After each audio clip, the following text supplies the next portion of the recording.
I'm Judy Shaw for NYSE Floor Talk. Joining me today is Roger Martella. He is Chief Sustainability Officer at GE. Roger, wonderful to have you here on the floor. Thanks for joining me today. Judy, it's great to be here. Thank you for the invitation. I'm honored to be here. So Roger, tell me, what's the role of companies in addressing climate and sustainability challenges? Well, we're at a really pivotal moment. Our employees, our customers, our investors, they want us to succeed for GE, but increasingly they also want us to succeed at solving some of the world's most challenging problems: climate change, the energy transition, the future of sustainable flight, more access to healthcare. And it's not just our employees, it's not just our investors, it's not just our customers. If you look at the recent Edelman Trust Barometer, it lists businesses as the only trusted institution to address these issues in the post-COVID world. So we take very seriously the challenges to innovate the technology the world's going to need to address climate change, solve the energy transition, make flight more sustainable, and to advance precision healthcare, but do both goals at the same time. Solve these problems, but also solve these issues for our shareholders too, and do what's good for business and do what's good for this public good. All right, so tell me, how are companies like GE innovating technologies to help customers achieve their climate and sustainability goals? So we're a 130-year-old company. We were founded by Thomas Edison, and we've always had a unifying theme: innovation and technology to lift up the quality of life for people everywhere. And today we're in this really exciting phase where we're evolving that to the next level. We're creating three purpose-driven businesses to address three of the world's most challenging issues. So if we start with climate change and the energy transition, we know we want to decarbonize the energy sector. But we also have 750 million people in the world who lack access to affordable, reliable, sustainable electricity. So we want to address both these issues at the same time through innovation and technology.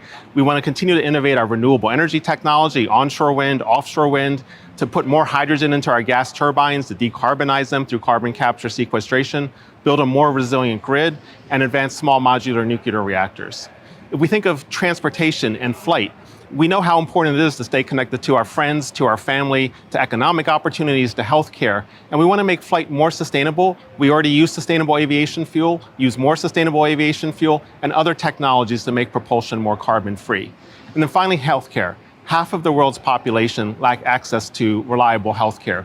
We now have ultrasound machines the size of an iPhone. We're using artificial intelligence to get to those hard-to-reach places so that everybody has the same opportunities to get the best healthcare possible. So this is how we're using innovation and technology to help solve some of the world's most challenging issues, but also be good for business at the same time. Okay, so tell me, what's next for GE on the sustainability front?